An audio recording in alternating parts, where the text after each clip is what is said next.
All right, Algebra 1. Welcome back, guys. We are getting so close to the end of the chapter. All right, so keep working hard.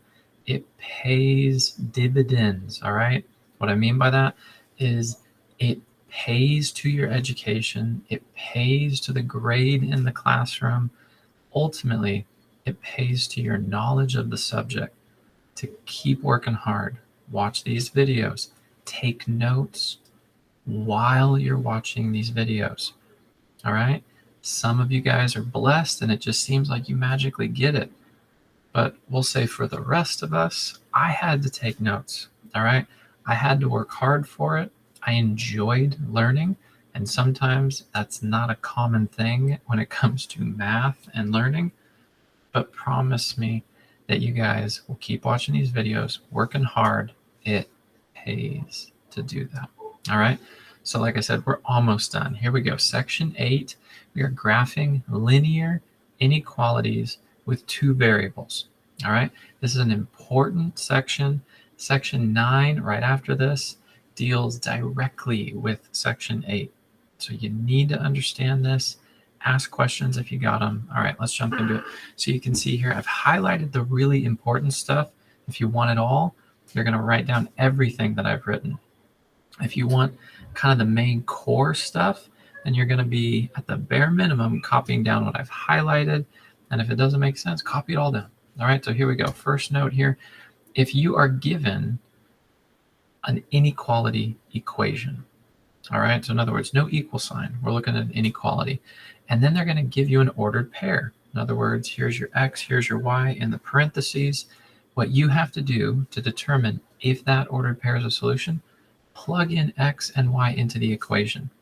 All right, so wherever you see an x, plug in the value that they put right here. There's your x value. Okay, wherever you see a y, in this case right here, you're going to plug in that y value that you see. Then comes the statement, does it satisfy the inequality?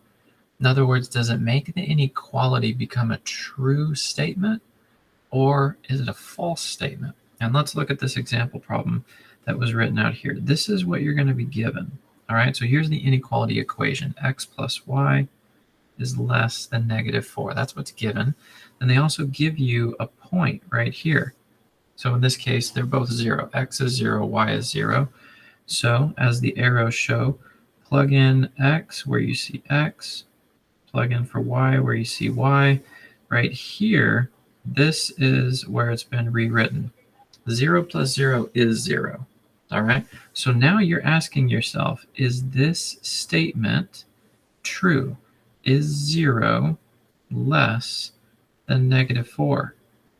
And let's go ahead and highlight the answer. Not a true statement. All right, 0 is bigger than -4. Think about that. Any negative number is actually less than 0. So that's the whole point about determining if an ordered pair satisfies an inequality. All right, now the next thing is just remembering everything that we have learned in terms of solving for y and getting an equation to have y by itself, meaning you're in the slope-intercept format. All right, that's the mx plus b format. Now the only difference is we are going to take out the equal sign and replace it with an inequality, which means now we're looking at these notes right here. Okay, because when you replace an equal sign with an inequality, you're now going to have a graph that either has a normal solid line, which is what you've done, but it only happens when you have an inequality that says or equal to, or you're going to actually have a dashed line, which is created when an inequality does not say or equal to. So either solid like normal or dashed. Okay, that's the first thing that you're going to notice that makes these graphs a little bit different. The next thing, this also is a review right here. That's just the whole, hey, if you have only y given to you in an equation, it's going to make a horizontal line. If you're given only x, there is no y in the equation, it's going to make a vertical line. Okay, but the last piece that is brand new is inequality graphs right here have shading. All right, and I'm going to show you what I mean by that. So that's where it says pay close attention to my example problems, because that's very important. Going to be on the homework, going to be on the section 9 homework, going to be on your test. All right, here we go. Let's take a look at the example problems. Jumping into it right here. Okay, so number 1, is the given point a solution to the inequality? So first thing, here's your x, here's your y. Replace the x with 6, replace the y with 1. Let's rewrite the equation. So 4 parentheses 6 minus 1 greater than or equal to 23. And let's just go through, solve it. 6 times 4 is 24. Minus 1 greater than or equal to 23. 24 minus 1 is 23. So now take a look at the inequality. This says greater than or equal to. That's important. 23 is equal to 23. So therefore, this would be a yes, true statement. Okay, it says greater than or equal to. So 23 is equal to 23. So that's important that you understand and focus on what that inequality is actually saying. All right, let's take a look at number 2 here. Here's your x, here's your y. Notice what you're looking at. There's only a y. There's no x value. So that means you have no purpose for that x value. You only have a purpose for the y value. So here's y. We're going to replace it right there. So -7 less than or equal to 8. They didn't give you an x. So as I said, you don't have a purpose for the x value, only the y value. Is -7 less than or equal to 8? Yes.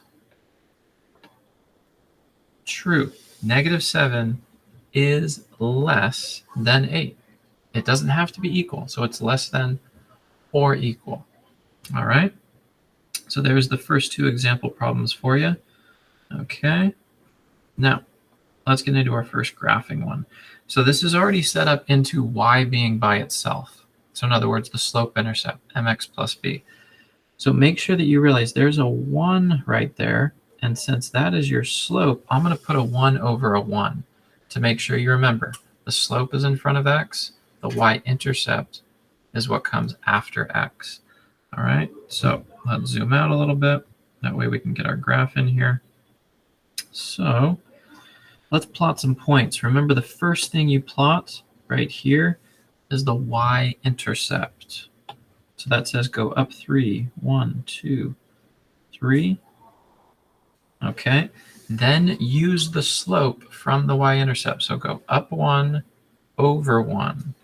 All right. So that means you go up 1, then over 1. We're going to be right there. Don't forget, again, slope, rise, over, run. So we're going to be right there. Okay. Now, take a look at the inequality sign. Notice how it just says greater than. Just says greater than. It does not say or equal to. So because it just says greater than, this is going to create a dashed line. All right? So a dash line. All right, here.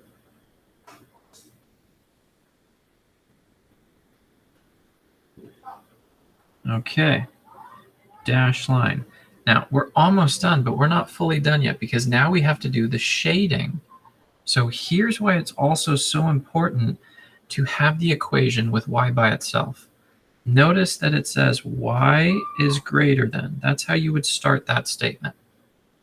Y is greater than.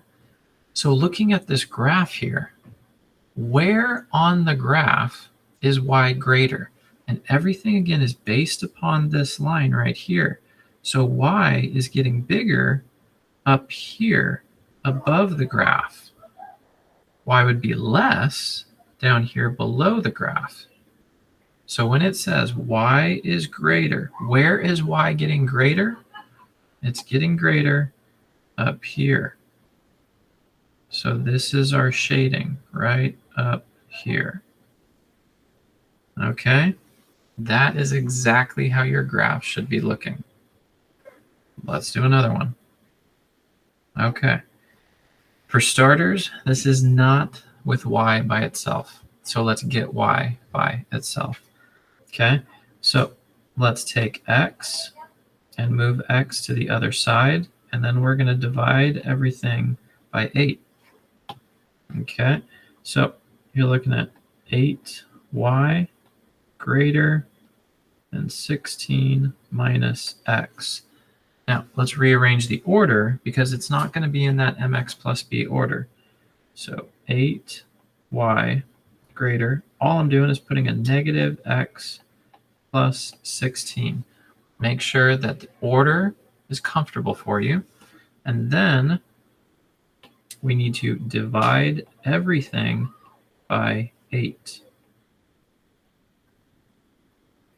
All right, so dividing everything by 8 gives us the equation y greater than a negative 1 over 8x plus 2. That's how you get y by itself, okay? Look at the original.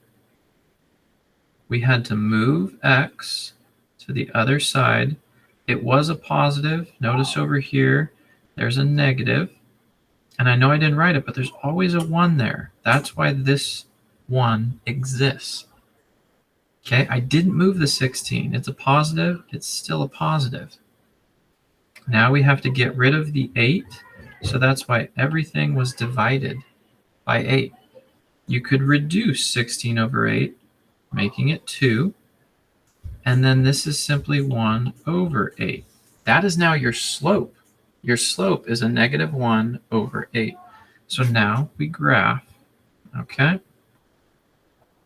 So first thing we graph is the y-intercept. The y-intercept is a positive 2. 1, 2.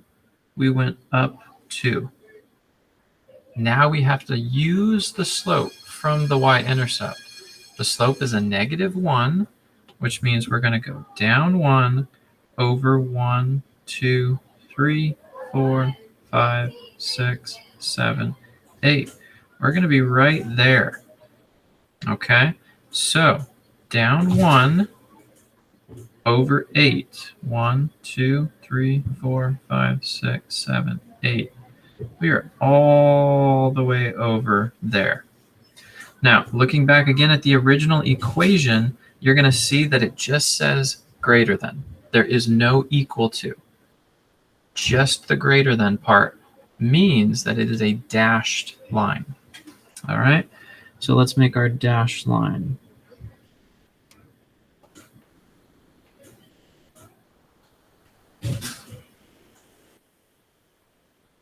Okay, so there's our dashed line. Now comes the shading. So pay attention, y greater than. Where is y getting bigger in comparison to the graph? Y is only getting bigger up here. That's where y increases, it goes up. But down here, y would be getting smaller. That would be as if it said y less than, and it does not say that. Remember, it says y greater than, so we have to shade up here where y would be getting bigger. And that's exactly what I should see when it comes time for your homework for this section.